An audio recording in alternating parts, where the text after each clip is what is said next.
Unhinged. I love it. Big D Energy, Woodward Sports Network, Neil Rule, D-Mac, Darren McCarty, Big Mike Gentry, Spencer Raxter. Talking Michigan National Championship and their dominating win over Washington. The WoodwardSports.com chat thread obviously is electric. There are some divergences that I have. And guys, if you missed the first segment, I would highly suggest you go back to it because I laid it all out. National media, all this. I don't want to hear about asterisks, cheating, any of that stuff. They won the game. They dominated. They got a trophy last night. It was all there. We saw it happen, D-Mac. There's no going back. No, there isn't. You did what you needed to do, and you did it pretty handedly. And I don't care how many passes J.J. McCarthy completed or whatever like that. The job is to win the game. They won the game. Did what he needed to do. I thought his biggest play of the game was his run. We were talking about that. It was their only third down conversion of the night. They were 1 for 10 on third down. You can right. If you're going to break down stats, that's what you do. If you're looking to draft them into the efficiency, but as a team, they got the job done. They got the job done, man. And at no point, I did not feel like Sam Flannel. I just felt like it was like they had a grasp. I felt like it was a minor inconvenience, Washington was. That's how I felt about it, like a minor inconvenience. Yeah, a little bit more than that as they hung around. But the fact is that, I don't know how many times we said it last night, don't be the smartest guy in the room, right? And when Michigan's offense continued to run and pound it and then did what they needed to do, especially on first and second down, they were efficient, especially late in the game. And to be able to take that game out of hand and right, to be able, I don't care what it is, but to have that pick when they did, that's execution. The way that Michigan finished that game is what we're looking forward to for the Lions to do now, too. Because at the end of the day, it's 34-13. You think anybody's breaking down tape? No, it was about winning the championship. Well, speaking of not being the smartest guy in the room, we welcome in one half of the Morning Woodward duo, a former integral part of this show as well. Of course, he is Sam Flannel. Heard mornings, 8 to 10 a.m. here on Morning Woodward. Sam Flannel, let me publicly tell you this. Yes. Congratulations on your team's national title. I did exactly like you. I'm a man of integrity. I went to Walmart. I got a T-shirt.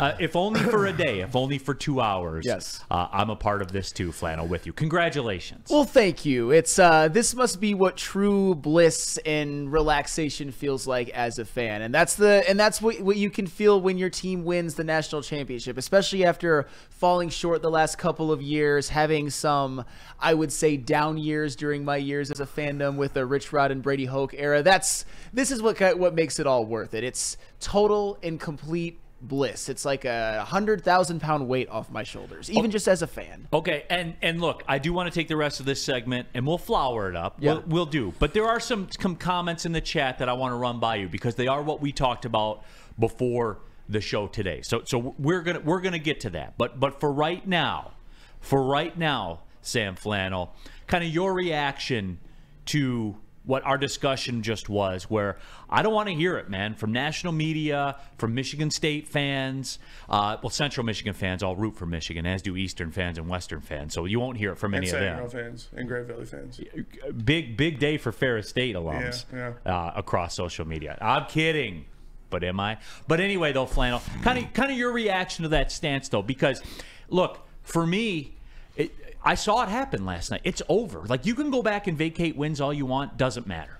So one of the reasons why this win was so important, even if it's just for perception and everything, is that, and that's one of the reasons I was so distraught when I thought Michigan had an opportunity to really take control of the game early and only had a 7-point halftime lead, is the fact that Michigan won this game, the fact that they won a national championship. There's nothing you can really say. And if you try to say anything, if you bring up certain things, I can just look at you and just say, I don't care because I saw it happen as well. If Michigan would have lost, like that's the type of game where legacy, perception, everything is on the line. If Michigan would have lost, every single person who had shut up for a week when Michigan beat Alabama would have had all off season, all next season, all until Michigan were to actually get it done to just chirp, chirp, chirp, chirp, chirp. And now they can't say anything.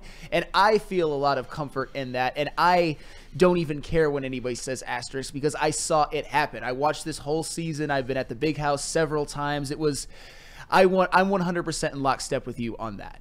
I got a question for you, Sam, Yes. and actually for you too, Mikey, because you're a Michigan, diehard Michigan fan. What today, this morning, having this national championship in your lifetime, being a part of it, feeling as much of a part of it as a fan as you can, what's the best feeling or the best, thing?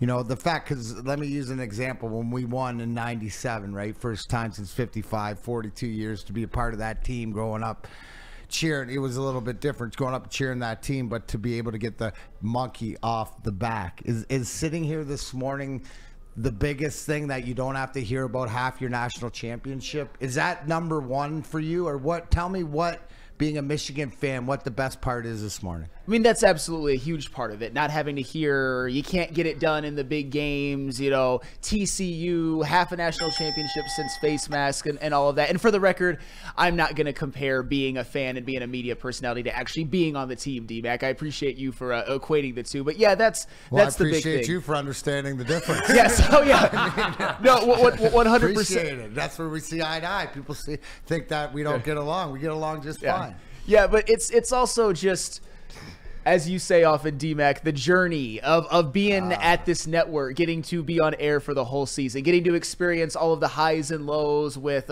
everybody at the watch party, including you, Darren McCarty. It was a lot of fun, and then getting to, instead of having to answer for a failure, instead of having to answer for TCU like I did last year, I can now say Michigan are the champions right now. I think that's the biggest part. The relief, the weight off my shoulders, the not having to really even listen when people try to say anything. That's what I think is the best part. What about you, Mikey? No, I would say along the same lines, just finally getting the job done, and like you said, not having to hear about falling short and like having a tragic loss like TCU and just falling apart. Just getting the job done and the journey to get there. It was total team effort, and the defense really showed up last night, and feels good, man. It feels good.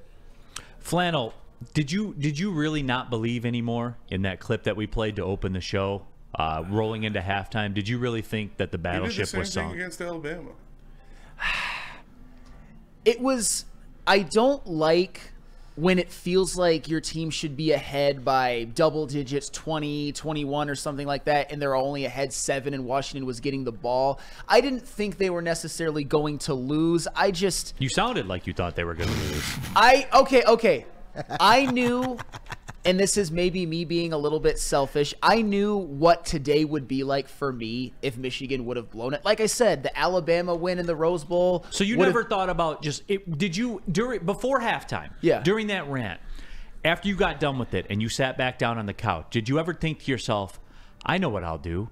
I'll send a text in and just say holiday and not show up? Well, the evidence that you have that says that I wouldn't is that last year I took all of the bullets on on our show at the time, Big D Energy, and then me and Spencer Raxter, I had to do round 2 on Ermanni and Edwards with Maz last year. Why did you have to go on their show? Well, because they weren't. It was Ermanni and Edwards with Maz without Ermanni, Edwards, and Maz. That was a great Spencer Raxter line. Well, they all took a holiday. Yeah, it was me and Flannel. But they'll be here today. They more than likely. Braylon probably won't. Braylon won't be, but okay. Yeah. No, but that was the thing. Of course I would have shown up, but I would have had to take every single bullet. And I guess I wanted a relaxed second half instead of one where it felt like it was a game. Because remember, Michigan didn't really put the game away until the fourth quarter was like halfway over. Michigan's offense really stalled out in the second half. It's just their defense continued to hold firm every single time. So it was, looking back, it was never really in question, but at the time I was just so nervous. I'm not gonna lie, I cracked a little bit, as you could see. Yeah, as you could see. It was funny to me too, because in the game, like those moments, right, when Penix missed that throw that went off like those are the things. Those always sink you, always, because in order to do that, you have to be great on a big stage. You can't have that. Yeah. Especially when you're going against a team that's better than you. And Michigan was better than Washington. Top to bottom, they were a better football team. And when we were breaking this thing down, D-Mac, I said Michigan would have to help Washington out. Not only did they not, Washington helped them out. And Penix was just regular yesterday. He wasn't this superstar that we had painted him to be. He was just a regular dude that missed a couple of throws and didn't get a ton of help. And Michigan broke them down. You nailed it when last week, if you go back to Thursday, did you not? What you made Penix look like was in the middle of the season. Would he play Arizona State or Oregon State? Or yes. They made him look regular. That's what Michigan State made him look. And what for everybody for the only person, Katz, this is for you. That JJ was 10 of 18. You know what JJ did the most important? Right? We mentioned it earlier. The only third down conversion was when he ran, and he didn't turn the ball over. They didn't turn the ball over, which is huge. You know, you get this. This is the sort of game. Now you need Jared Goff to be more efficient on Sunday, right, with more passing attempts because he will. But you need him to take care of the ball, and that's the biggest difference. And Michigan's defense, right? What did we say? Right? It was going to be the best offense that this defense faced, and this defense is the best defense's offense faced, and who came out shining? Look at those boys in blue. They had them dominated the whole game, and whether it was Minter and just like more of like that pro style, like you saw more of what you saw against Alabama, and the disguises and stuff like that, and they made Penix more uncomfortable than most other teams had all year. Real quickly, WoodwardSports.com chat thread. Big Dan Davis, welcome to the Woodward crew, by the way. You guys have any clue how the 12-team playoff format will work out next year? It's at the top 12 teams that will make it. Just to kind of quickly blow through that for you, each of the 6 conference champions will get an automatic spot. They will be in. There will be, I believe, 5 wild card spots, and there'll be 1 group of 5 team. That, like, the best group of 5 team will make it. The top 4 will get byes. The other 8 teams will play on campus sites. Obviously, the lower seed at the higher seed. And then when they get to the quarterfinals, they'll do the bowl situation again. You know, Fiesta, Peach, Rose, and Sugar that were that this year. Next year, your quarterfinals will be the Cotton Bowl, the Orange Bowl, the Rose Bowl, and the Sugar Bowl. And the semifinals will be the Fiesta Bowl and the Peach Bowl. So that's how that will all work out.